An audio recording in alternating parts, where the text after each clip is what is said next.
The Red Cross is helping with hurricane relief efforts in Florida. And Sharon Watson, with the Red Cross Regional Communications Director, she joins us now to talk about their mission. Sharon, thanks so much for being here. And first of all, just give us a sense of how many volunteers are heading to Florida.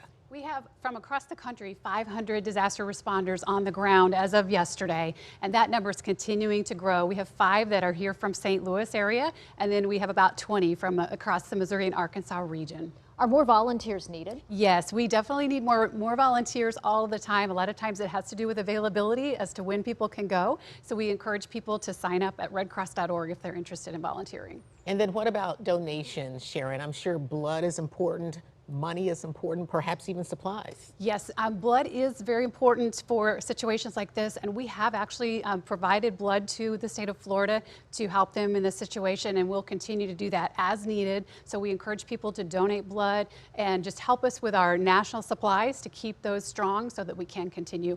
Financial donations are the best way for people to help because that allows us to just purchase what we need to help with those shelter setups and things and get it to the people right away. What kind of work are the volunteers doing on the ground, and what kind of training is needed, because it's going to take some time before they're ready? Right, and so most of our volunteers have already gone through training. Some of that's online, some in person, and that involves help with setting up shelters, knowing what they need to do as they go into that shelter setting. Also moving supplies, getting people to the right place. So there's a lot of logistics and planning behind the scenes. So we do require people to be trained before they go. So there would be a train up time. Most likely they wouldn't necessarily be able to volunteer right now and go to this particular disaster, but certainly future disasters. So we would encourage people to consider that.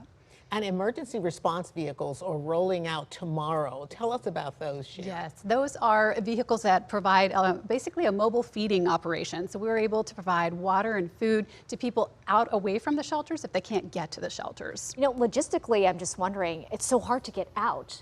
How do you get people into Florida? Yes, and that's one of the biggest challenges and one of the things that we've kind of had to go back and forth on with delays and moving, because we want to make sure people get there safely. So we pre-stage people out away from the area. A lot of our people went into Orlando, and then they'll move them as needed to closer where the situation is for sheltering. Then also the emergency response vehicles, we bring them in slowly so that they don't get in the path of the storm, and then position them where needed as the situation changes. Your volunteers are accustomed to going into disaster areas like this. Give us a sense of some of the areas that you've already helped just this year.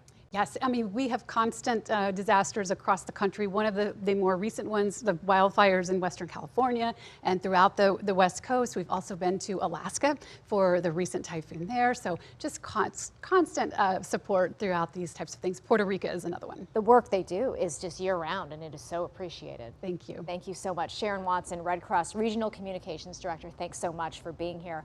For more links to the Red Cross website, you can head to fox2now.com.